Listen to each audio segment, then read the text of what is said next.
민수기 13장 26절.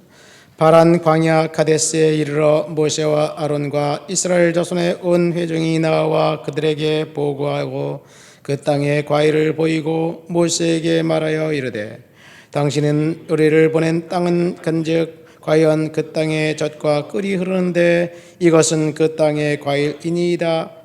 그러나 그 땅 거주민은 강하고 성읍은 견고하고 심히 클 뿐 아니라 거기서 아낙 자손을 보았으며 아말렉인은 남방 땅에 거주하고 헤딘과 여부수인과 아모르인은 산지에 거주하고 가나안인은 요단과 요단가에 거주하더이다.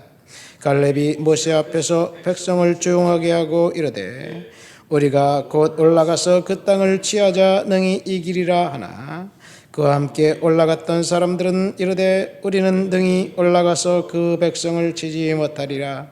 그들은 우리보다 강하니라 하고 이스라엘 자손 앞에서 그 정당한 땅을 악평하여 이르되 우리가 두루 다니며 정당한 땅은 그 거주민을 삼키는 땅이요 거기에서 본 모든 백성은 신장이 장대한 자들이며 거기서 네피림 후손인 아낙 자손의 거인들을 보았나니 우리는 스스로 보기에도 메뚜기 같으니 그들이 보기에도 그와 같았을 것임이라. 아멘.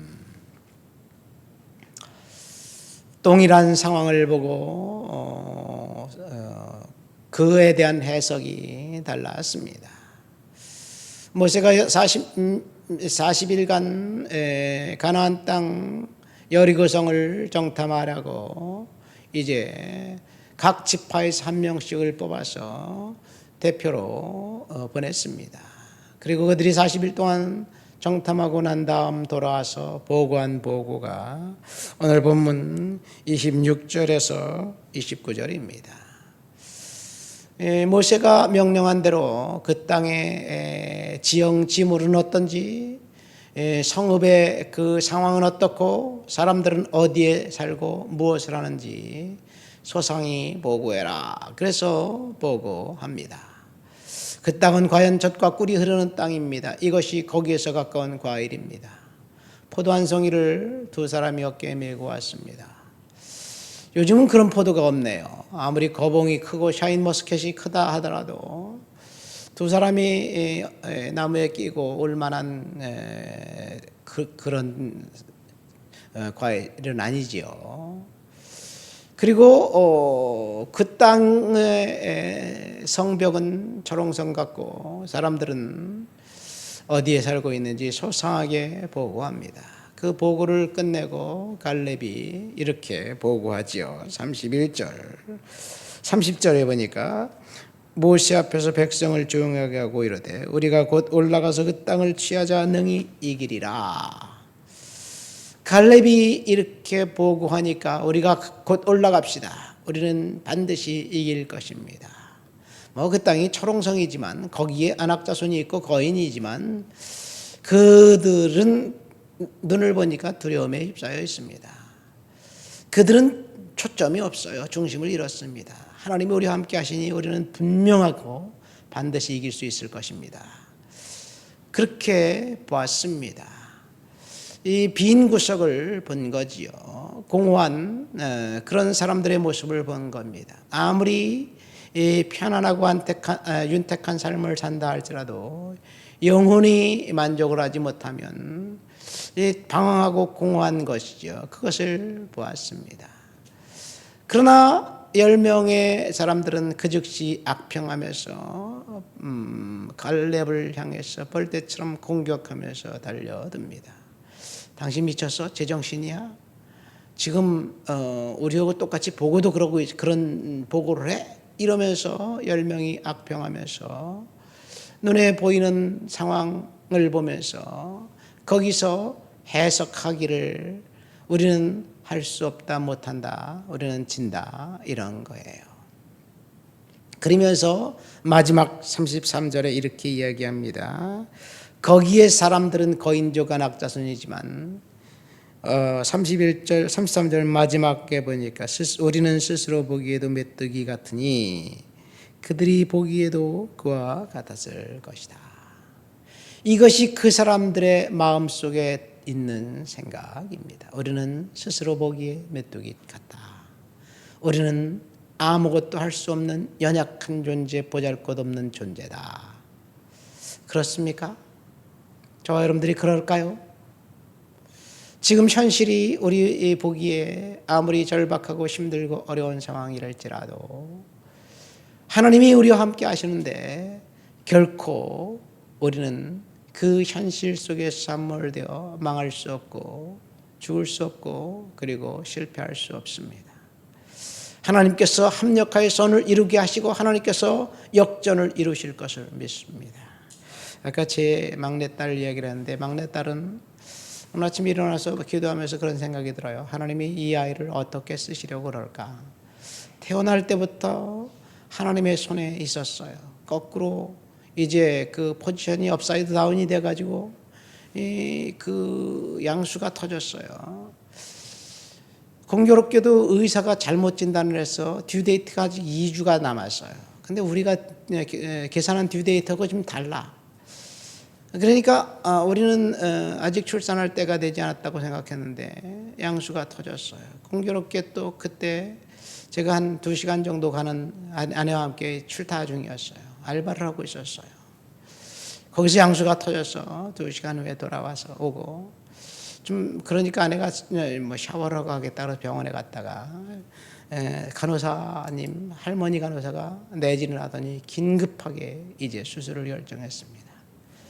탯줄이 꼬여서 산소 공급이 되지 않아서 이제 이 상태로 있다는 내성마비가 된다는 이야기예요. 그래서 의사를 부르고 긴급하게 수술을 해서 꺼내냈어요.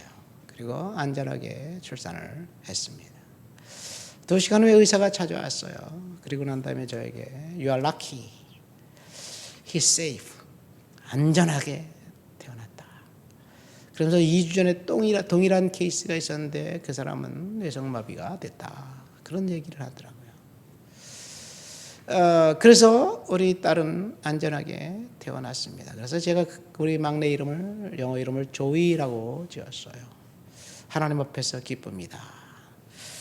그런데 우리 딸이 서커스 아티스트래요. 공중에서 그네에서 타고 매달리고 공연을 하고 그런데 연습을 하다가 이번 주 토요일 날 아마 그 안산인가 그래서 공연을 해야 돼요. 떨어졌는데 머리로부터 떨어진 거예요. 그거 안 하면 안 될까? 지가 좋아서 하겠다는데 어떻게 했어요?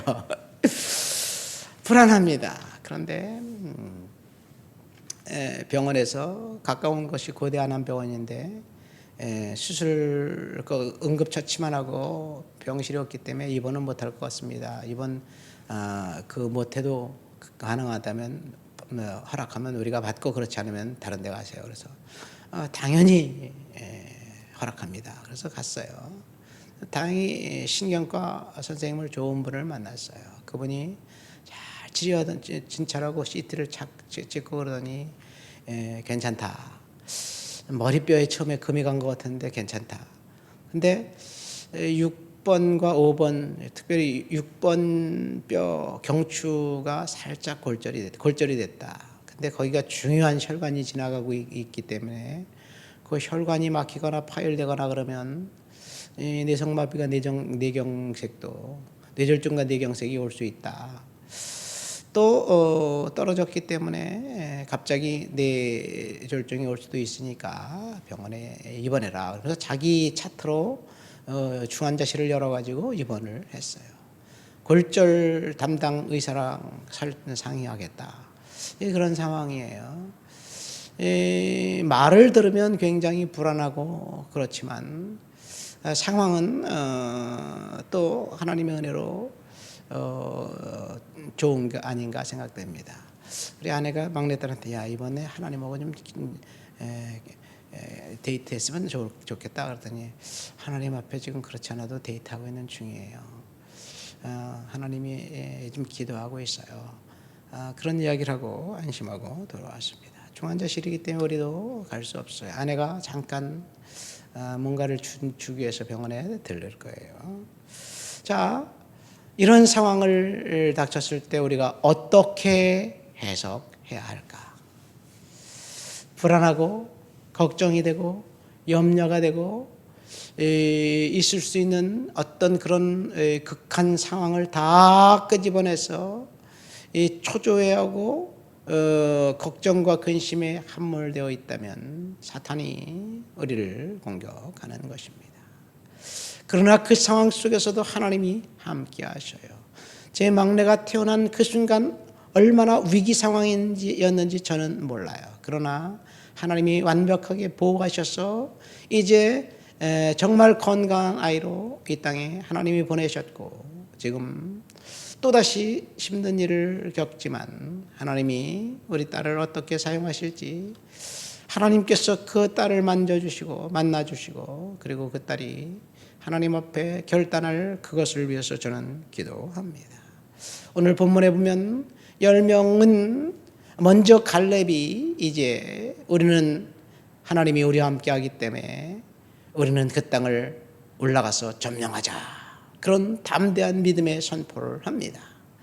그런데 그 믿음의 선포가 있기에 즉시 무색하게 10명이 달려들어서 악평하면서 스스로 보기에도 우리는 절망뿐이다, 그런 이야기를 하니까 14장에 가면 이제 온 이스라엘 백성들이 악평하는 사람들의 편에 서서 밤새도록 모세를 향해서 원망하고 불평하고, 그러면서 모세를 죽이려고 하고, 그리고 한 장관을 세워서 이 애굽으로 돌아가자, 이런 일들이 벌어집니다. 이렇게 악평한 그 사람들 때문에 결국 하나님은 이스라엘 백성들이 40일이면 가나안 땅에 도착할 수 있는 그런 상황이었는데, 그들이 정탐한 그날 40일 하루를 1년으로 환산해서 40년 동안 광야에서 이스라엘 백성들을 훈련시킵니다. 저와 여러분들이 부정적인 이 견해를 쏟아냈고 하나님을 믿지 않을 때 그것이 하나님이 우리를 훈련시키고 연단시키는 고난에 들어갈 수밖에 없는 그런 사실이라는 것을 오늘 말씀을 통해서 저와 여러분들에게 알려줍니다. 우리가 무엇을 보고 어떻게 해석해야 할까? 똑같은 상황을 가지고도 어떤 사람은 부정적인 견해를 쏟아내고 어떤 사람은 긍정적으로 하나님을 바라보면서 믿음의 선포를 합니다. 저와 여러분들이 믿음의 선포를 하는 그런 사람들이 되시기를 예수님의 이름으로 축원드립니다. 갈렙이 혼자 긍정적인 견해를 이제 밝힙니다. 그러니까 14장에 가니까 갈렙에게 한 사람 더 동조하는 사람이 생겨요. 그 사람이 누구예요? 여호수아입니다. 갈렙은 여호수아라는 한 사람의 지지만 얻습니다. 그리고 10명은 합세해서 이제 두 편으로 나뉘어서 누가 옳거니 싸우고 있습니다. 하나님은 누구 편인가요? 다수의 편인가요? 하나님은 하나님을 신뢰하는 사람들의 편입니다. 숫자가 중요하지 않습니다. 하나님을 신뢰하고 믿음의 결단을 하는 사람들은 언제나 소수입니다. 저와 여러분들은 하나님을 신뢰하는 믿음의 결단이 있는, 그래서 매사를 하나님의 뜻, 하나님의 눈으로 바라보는 그런 저와 여러분들이 되시기를 예수님의 이름으로 축원드립니다. 하나님 아버지 감사합니다.